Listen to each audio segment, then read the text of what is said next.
Welcome to the Sexual Wellness Podcast, real life conversations with industry experts on modern sexuality and how to live a happy, healthy, turned on life. I'm your host, Laura Allen, founder of New Zealand's leading sexual wellness store and holistic sex, love, and life coach, passionately guiding women to expand their pleasure in and outside the bedroom. Welcome back to the Sexual Wellness Podcast. Pleasure to have you here.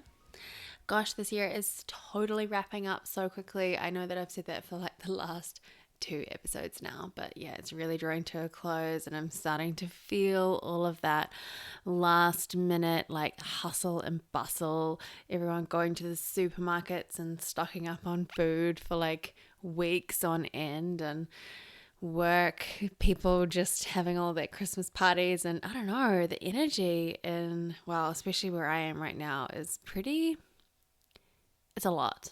It's a lot. I'm not into it. I don't actually subscribe to a lot of this end of year, Christmas, stress and silliness. I just kind of swan through it with ease and grace, and I don't really get caught up in it all, but I definitely feel it around me, and I just have to constantly remind myself to come back into self, which actually is what we're going to be talking about a bit in this episode. So I was just at a dinner with 2 beautiful women from my Queendom course, as it's just wrapped and we've been at our final hurrah dinner. And they asked me, I asked them what I should do a podcast on, and they gave me a list. And one of the topics that came up was, what does a day in the life of Laura Allen look like? And, how do I live my life now? How do I live a turned on life now? How do I be a feminine woman who's feeling confident, radiant, and turned on at home, at work, and in the modern world? So I'm going to go through a couple of tips on that I use personally to like stay connected to my femininity while building a business, having a relationship, having friends, having a dog, living in Auckland City, and still maintaining my sensuality and my turn on. So the first one is honor your cycle, okay? Your menstrual cycle. Really, period positivity is everything. And I really truly believe that the epitome of health for a woman is being fertile and being in tune and in touch with your cycle. Now, look, I'm not here to shame any woman who's on hormonal drugs. I'm not here to shame any woman who doesn't have a regular cycle. It's not about that. It's just about being aware of your period and loving your body and honoring your cycle no matter what shape it's in right now. So what I also mean by this is, every single season within your cycle, so there's 4 clear seasons within a menstrual cycle, and each one has its own characteristics. And so by really tuning in to your body and understanding how you respond best to communication, exercise, food, sex, and love, and so on and so forth, in every single phase of your cycle is only going to serve you and help you live in a truly feminine way, which is, because to be a woman, to be a feminine woman is to be cyclic. So if you're just overriding your body's like completely biologically natural response to want to rest and restore when you start bleeding on your period, that is not embodying your femininity. That is not honoring yourself as a sensual feminine woman, okay? And I understand that, sometimes we have tasks and responsibilities and things that we need to do when we start bleeding, but there is always an opportunity. There is always a choice that you can make to make your period as spacious, as nourishing, and as delicious as possible. I'm really open about when I get my period. I'm like, oh my God, I've just started bleeding and I'm so happy. And I talk to my friends and we hug each other and we really celebrate that this moment has come, because it's just such a fresh start. It's like having a big cold shower or a nice hot bath. Just really, it's like hitting the reset button. When you're bleeding, you're shedding and you're letting go of your last cycle. It's another layer of you falling off, and it's an opportunity for you to start fresh. And it is so magical if you just tap into it and let it be what it is. And even when you are at work, even when, you've got all of these responsibilities that you need to be showing up to, you can still perform in a feminine way. Like perhaps if you are in the office and you have just started your period and you can't exactly request to work from home or take the day off, which to be honest, I would recommend that you do. But if you can't do that, then, how can you choose tasks that are going to be more easeful for you? Perhaps you want to curl up in your desks and put your headphones on, put some nice meditation music on, let people know that you're not super open for a lot of discussion today. You're just going to hone into some really big tasks and you want to sort of have the day to yourself as much as possible. Perhaps, and then just do sort of tasks that are creative and nourishing for you. Choose what you're going to do that's actually going to support your body and not stress you out even more. It's totally within your power to do that. And it's just up to you to stand up for it and to make it happen. No one else is going to do that for you. If you have other responsibilities around the house or so on and so forth, just really ask yourself, how can I make this as spacious and nourishing as possible? Take breaks, make yourself a really delicious hot cup of tea and put it in a to-go cup, so that when you're driving to pick up the kids or whatever, you can take a moment of silence before you get them and just sip on your tea. How can you create warm, nourishing, spacious, and delicious experiences to really nourish and nurture your body when you are bleeding? That is what honoring your cycle looks like. And when you're ovulating, how can you create experiences that are going to really make the most of this vibrant time in your cycle? This is when you can be going to networking events. This is when you can be doing pitch meetings in the office. This is when you can be really putting your best foot forward and getting a lot of momentum happening.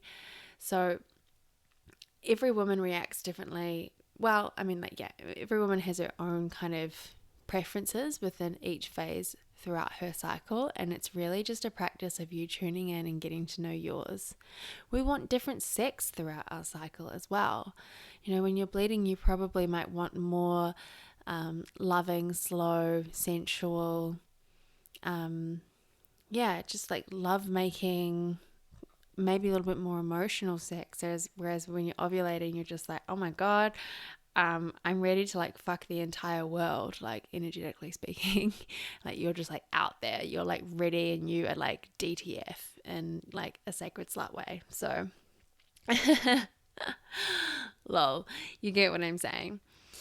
So I think you've got the picture with that. Honor your cycle always. The next tip I wanted to talk to you about is always choose the scenic route.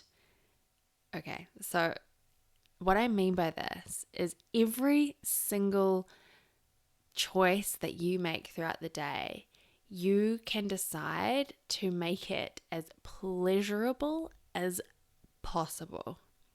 Okay, you don't have to rush through things. You don't have to stress and do things. You can make every single experience, every single action, every single trip to the supermarket, every single meeting that you have, every single experience as pleasurable and as juicy as possible. But it's up to you to find the pleasure, to find the ecstasy and look for it and choose it every single time. Every single time. You've got to choose pleasure. You've got to prioritize it. You know what? It baffles me when people don't consider the pleasure of the experience. It's like sometimes people would choose to jam pack their schedules and be so stressed moving from one meeting to another, when all they have to do is, take one thing out and move it to the next day, and it creates so much more ease and joy and pleasure throughout their entire day. And you know what? I don't want to hear any of you telling me that you just can't, spread your day out that much because you're too quote unquote busy. I'm just not interested in that feedback, TBH, because you are never too busy to prioritize your health and your wellness and your happiness. And honestly, if you are in a job that is making you feel that stressed, then honey, it is up to you to run a serious self-inquiry as to whether or not that is conducive to your lifestyle that you are wanting to create. These are the decisions that we've got to make in life. If you want to prioritize your health and your happiness and your radiance and, living a heart-ruled, pleasure-fueled, life beyond your wildest dreams, then you know what? Maybe you will have to quit your job that you don't like. Maybe not today, maybe not next week, maybe not in the next 6 months. But at some point, these things that actually aren't serving your highest good, they've got to go. And so you've got to make these hard calls.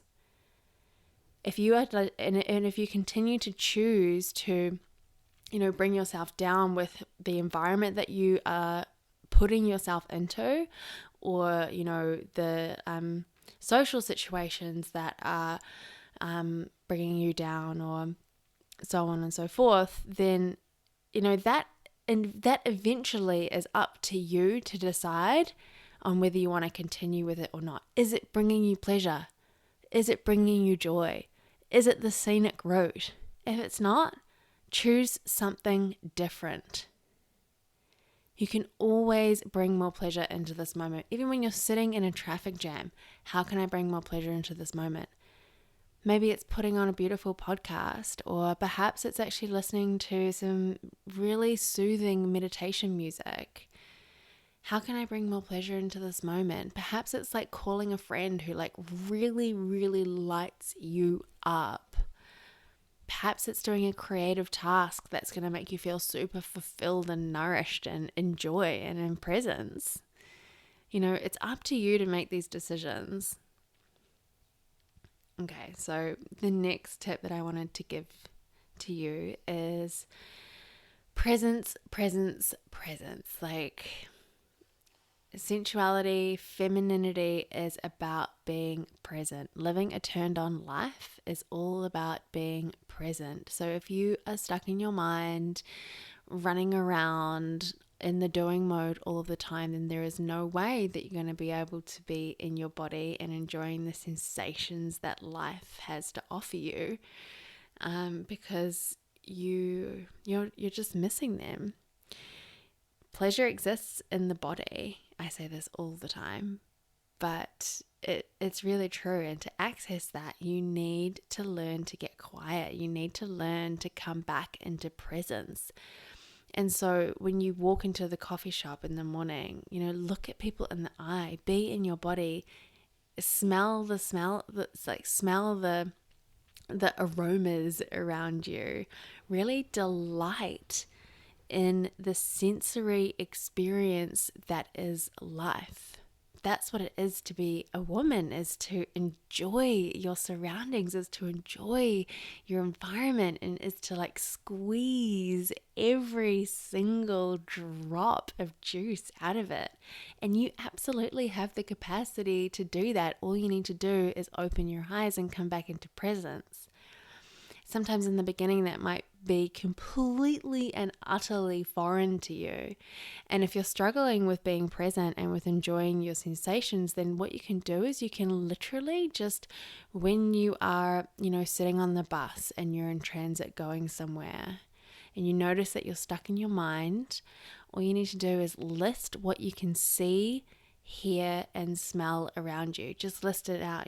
Oh, there's a man on the bike there. Oh, this seat feels really velvety under my thighs.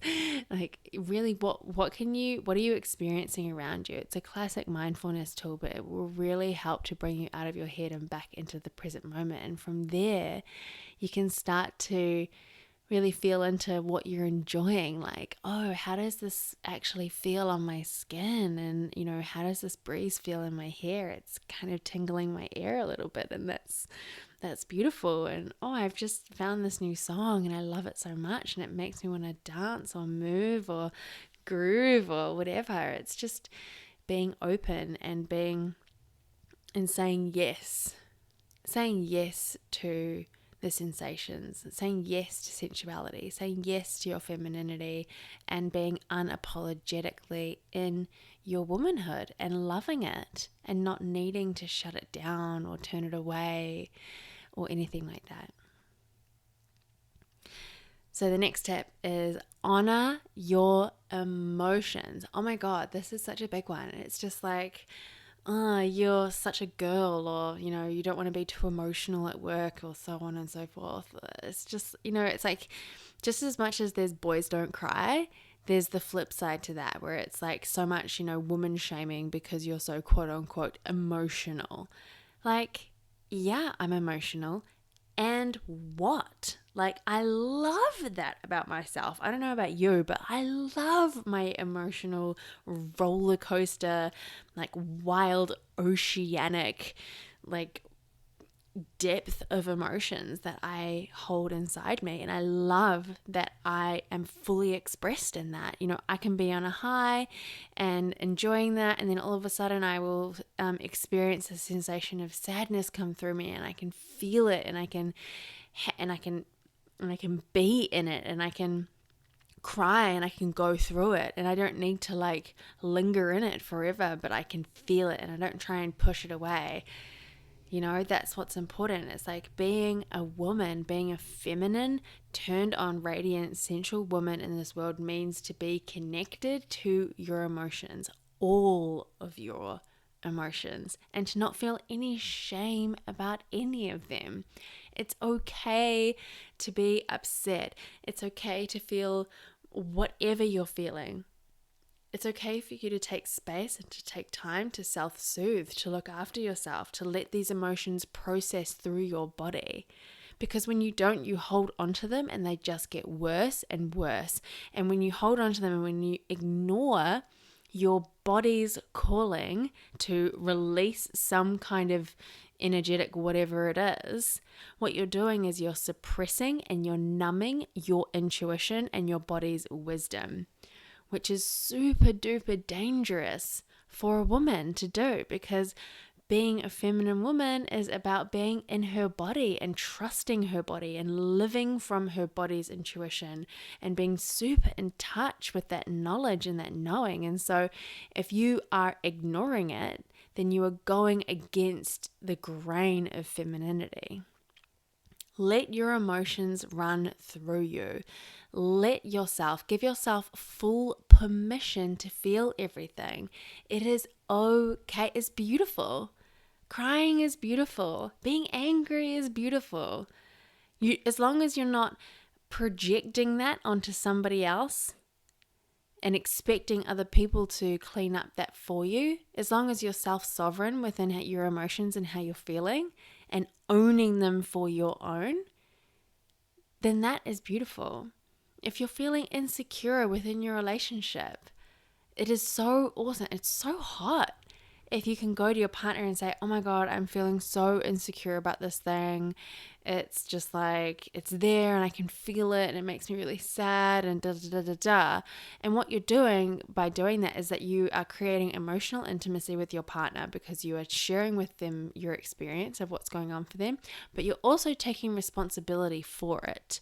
You're not putting onto your partner saying, I need you to stop doing this because it's making me feel insecure. No, you're taking responsibility for how you're feeling, and you are taking the opportunity to heal and grow within yourself. You're self-soothing, and you're asking your partner to support you and hold you while you do the work yourself.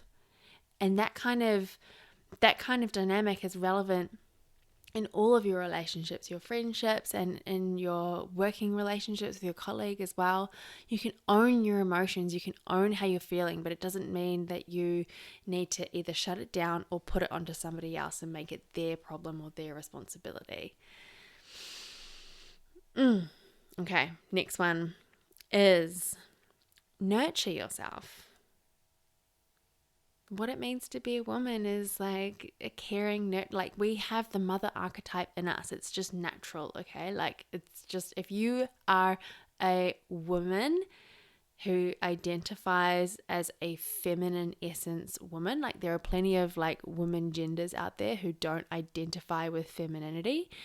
They identify more with masculinity, and that is that's totally awesome. But if you are listening to this and if you are a woman who identifies with a feminine essence, then it is only natural that you have a mother archetype in you, and perhaps you've got blockages, perhaps you've got some trauma around that and it feels small, perhaps you're not interested in knowing about it yet because you're at a certain age, but there is somewhere in us all this nurturing archetype, this mother archetype, this caring archetype. Not to mention we've all got an inner child within us, we've all got our own wounds, we've all got all of our emotions, and so it is super important that as women, as feminine women, that we learn to look after and nurture and care for ourselves just as if we would care for our own child. So this is where I'm talking about self-care, giving yourself space to feel emotions when you feel them. If your child, or you saw a child crying, what would you tell it to be quiet and go away and just stop being emotional? If it was genuinely sad and upset about something that was really serious for them, you would want to nurture and look after and hold that baby and cradle it and love it and give it compassion until it felt better.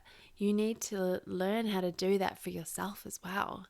And also with other things like self-care, eating food that lights you up, moving your body in a way that makes you feel amazing, just having a shower in the morning and wearing clothes that make you feel good. Just all of these things contribute to how you feel about yourself and how you take care of yourself. So it's super, super important to take on and enjoy being the nurturer and caregiver and mother of yourself. It's so healing as well. And so the next one is have rock solid boundaries. So if you are feeling super juicy and turned on in your body at home in the bedroom, but then you walk outside and you're scared and you feel like you need to shrink and dim to be who you are naturally and in your femininity, then that could be a sign that you are not feeling super confident in your boundaries, most particularly your energetic boundaries. So you can totally walk out in the world, walk down the street, go to work and still be in your radiance and your turn on, be super in touch with your femininity and feel confident in that. And what you need to be able to feel safe in that is boundaries and energetic boundaries. You feel confident that you know how to say no to someone. You know what you want and what you don't want, and you know how to say no to the things that you don't want.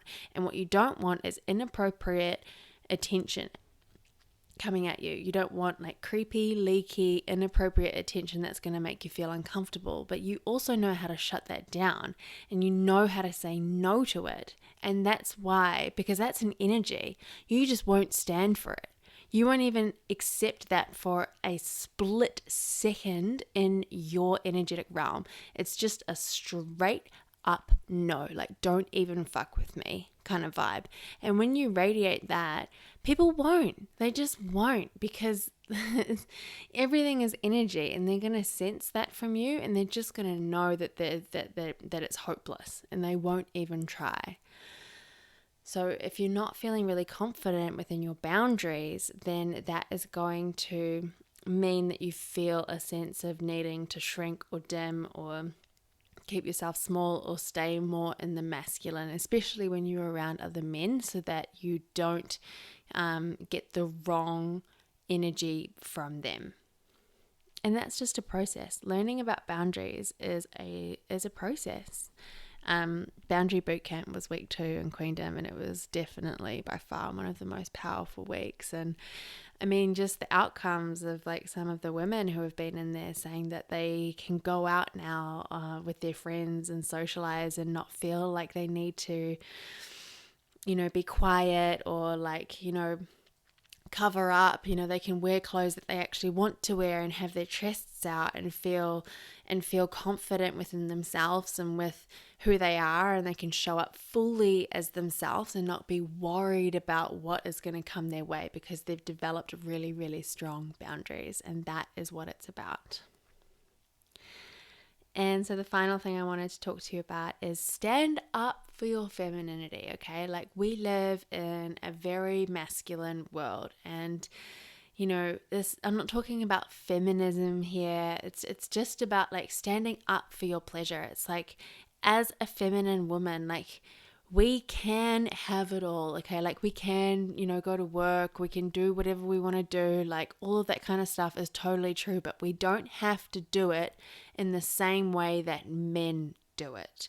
And this is where I think feminism can get really murky and a little bit out of balance, because we think as women that now that we can do it all, the only role models that we really have around us is this very like patriarchal, like overdrive masculine way of doing and being and earning a living and like socializing and, even shopping for groceries is like, very kind of like, we live in a very like masculine world, okay? And I'm not here to like man hate or like blame men for that.